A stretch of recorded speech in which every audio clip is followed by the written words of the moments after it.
Hi everyone. Tonight I'm going to be reviewing Don Bluth's Land Before Time. So this is one of his more popular films and considered to be one of the better ones. But of course it's known for its 13 sequels that really overshadow the movie because of everybody complaining about how many there are, even when there's worse sequels out there in quality. But I digress. Tonight we're talking about the good aspects of this movie and how it really deserves to be remembered in spite of how many sequels it has and seen as a nice strong film on its own instead of the first of many. So Don Bluth left Disney to make movies he felt they should have made at the same time during the Disney Dark Age, where some of their films were unsuccessful. During this time, Don Bluth's first three films were each more critically acclaimed, and in the case of this, An American Tail, successful than what Disney was producing at the time. So, what is about The Land Before Time that made such an impact and made Universal want to market this movie so much? Let's find out. The story is a pretty straightforward nature story of characters trying to get by and survive, face starvation, becoming prey to predators, or natural disasters like earthquakes or earthshakes as they call them. Oh, and just how they perceive everything around them. They find names for everything that would be they would be unable to talk about scientifically. Earthshake for earthquake, big mouth for duck-billed dinosaurs, long neck for an apatosaurus, three horn for triceratops, and so on and so forth. Which is definitely played up way more in the sequels. But for this film, it felt just right for how much that they did for the whole idea of how the dinosaurs perceive the world around them. Now, this movie has also been compared to Bambi for various reasons. For the idea of surviving in nature, which the films do about equally well, and also for an aspect that I think both movies are infamously known for, but this movie does better: the death of a mother. Unlike the latter film, which I'll get to more when I talk about that movie, if I talk about that movie, the death of Littlefoot's mother is very much a major part of the entire movie. It's not glossed over in the middle or something. It happens early on and then carries the rest of the film, and stages of grief even come into play, especially as how a child would perceive them. There's denial at times when Littlefoot is sure his shadow is his mother. Talking to characters such as Old Rooter about the loss of his mother and how it's the circle of life and it isn't anyone's fault. And having to deal with having her insulted by other characters like Sarah. And then even losing the one thing that he got from her. So yeah, there is definitely a real sad feeling to this film, as is the case of many of Don Bluth's early films. A real feeling of melancholy over the entire movie that really respects its audience, and I just love this movie for that, as well as all the conflicts that they're going through being all nature related. There's no mustache trolling villain, just predator, prey, and eat or be eaten. So that really gives it a sense of maturity and that it respects its young audience. And of course, it has a very nice message about tolerance and inclusion for the kids. By the start of the movie, the other dinosaurs are not really associating with one another, which goes on a couple of different levels. There's the exclusion part of three horns now playing with long necks, to potential slurs like flathead, which is said innocently by Petrie at one point and purposefully by Sarah at another, to say flatheads have really small brains. And then we have Ducky, who has no prejudices because they haven't been instilled into her like they were for Sarah, and to a lesser extent Petrie, who might not have had it drilled into his head like it was for Sarah, but still pick it up to really show how our thoughts on others really can influence our children. But if we're open-minded as we can possibly be, then that will make our children all the better. So, this movie has a really strong story, and it's so mature, and some parents don't want that for their kids, but I honestly rather have kids watch something like this than something that insulted their intelligence any day. On to the animation. This is one of the more realistic looking talking animal animated films, which is important because it is largely a nature film at the same time, so it's going to have a story that's about as realistic as you can get when you have dinosaurs as your protagonists. Everything that happens in this film, unlike other movies where dinosaurs might be wearing clothes or other animals talking when humans aren't around, this one would be accurate to the time frame, and it really takes itself seriously for most of the time, so it has more realistic character designs that look likely approximately what the real thing would have looked like. There's not a lot of cartoonish animation for this at all. All the trees look barren and dead to show the urgency of needing to go to the Great Valley. And everything is dying. There's not a lot of color other than a couple characters like Sarah being orange and Ducky and Spike being green.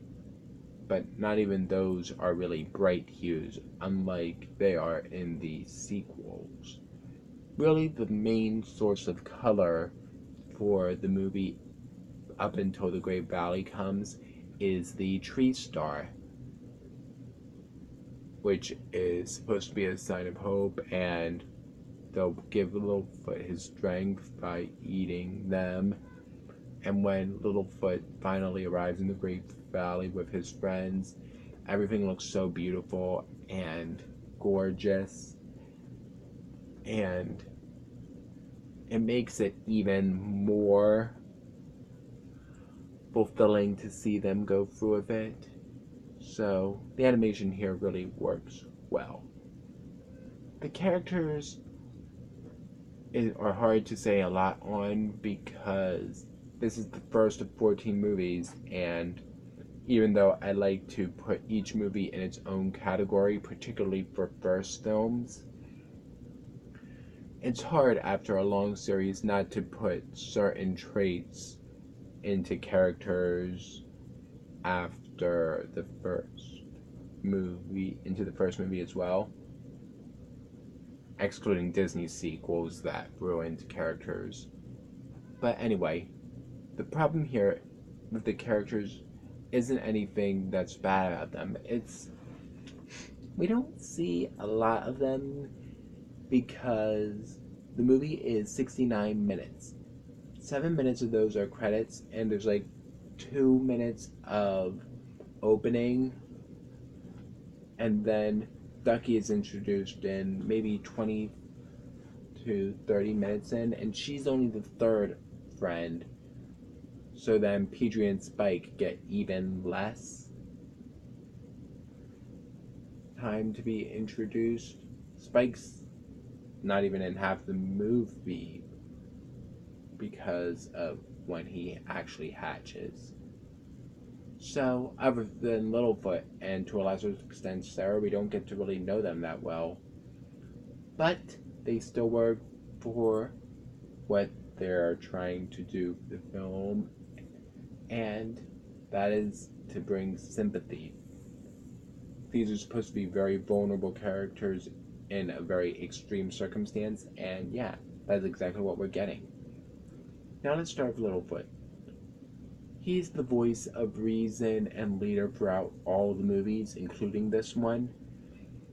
But at the same time, he's also vulnerable because of the loss of his mother and needing to get to the Great Valley, trying to remember everything she told him, and is naive to the bigotry of other species going on around him, and that even though he initially tries to have these thoughts, he quickly begins to realize that maybe they can all do better if they can fix them together by forming a herd, which is the best part of this film really.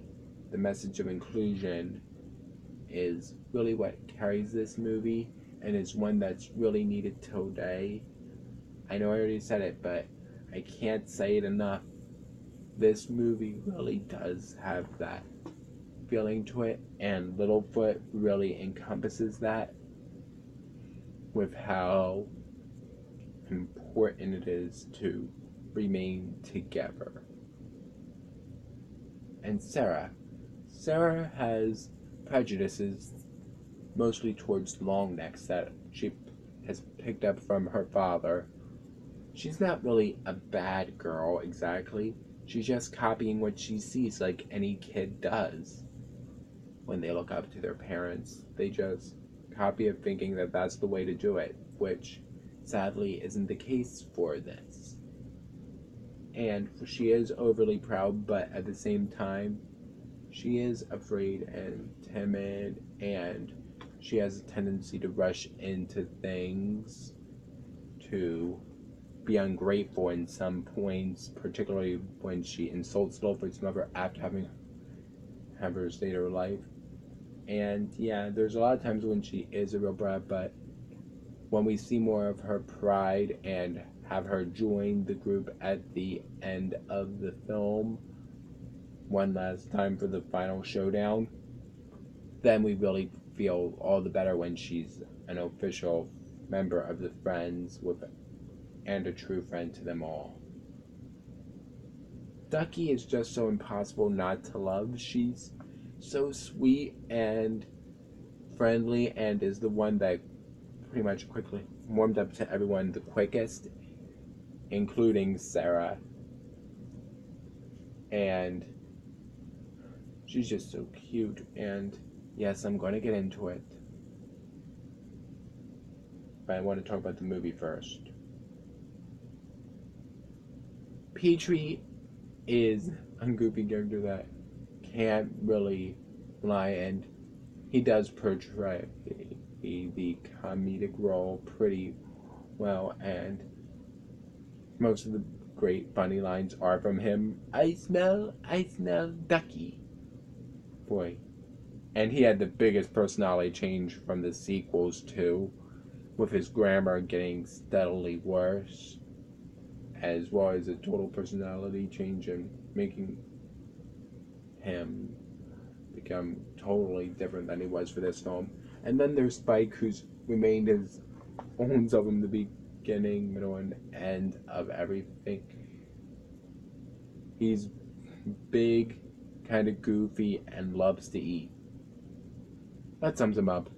But he's very expressive at the same time, even though he never speaks. Then we have Littlefoot's mother, who is another great mother character, and we feel her presence even after she's died, saving her child, and how much her connection to Littlefoot meant, and how brave she was to risk her life.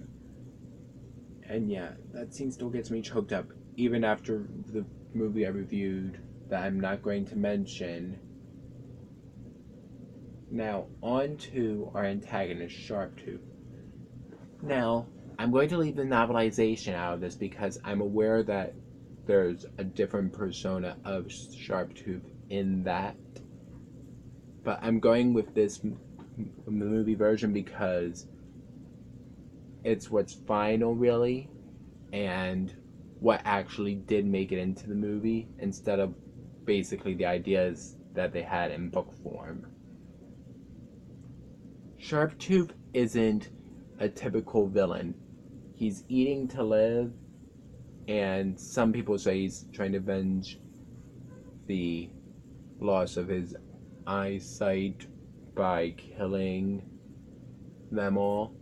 But at the same time, he doesn't seem like he is that kind of character because he just seems like a very powerful force of nature that's trying to eat. And that really fits well for the tone of the movie, and I'm glad that they didn't try to make him into a character that should be faulted for eating because that wouldn't fit with the tone of the movie. So, The Land Before Time is a surprisingly mature animated film that a lot of people don't really think of it that way, but it really is.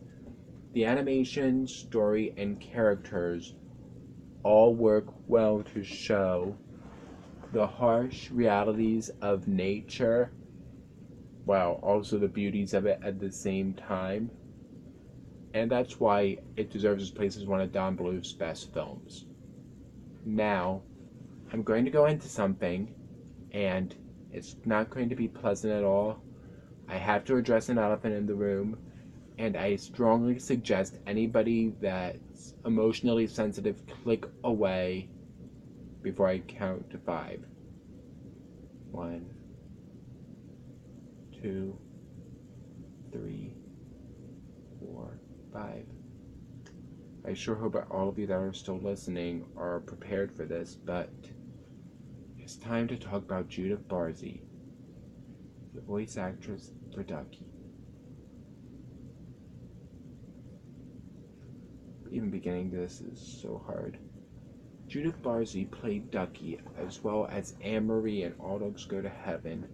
Ducky in particular was considered to be her favorite role.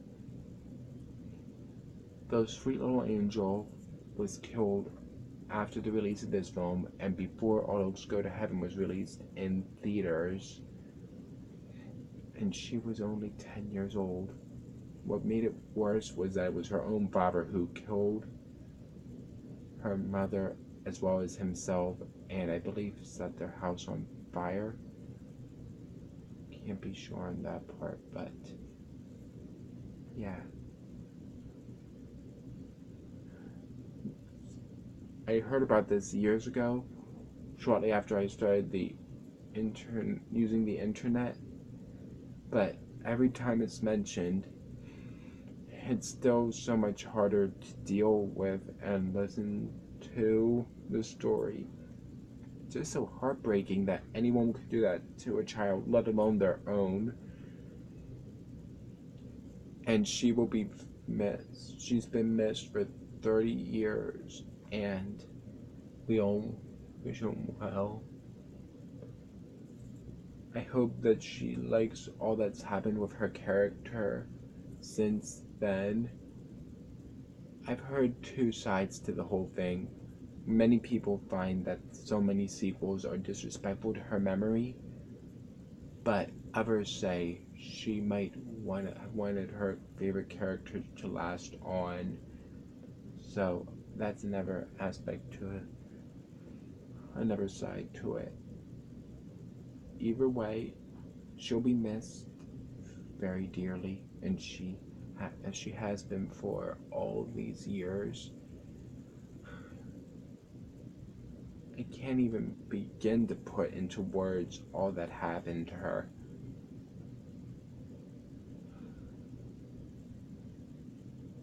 Rest in peace, beautiful little angel. I'm so sorry for what happened to you. You deserve to still be alive and well and happy now, and looking back on these times with happiness, not where you are. Thanks for watching. If you have a film you want me to review, please leave it in the comment section below.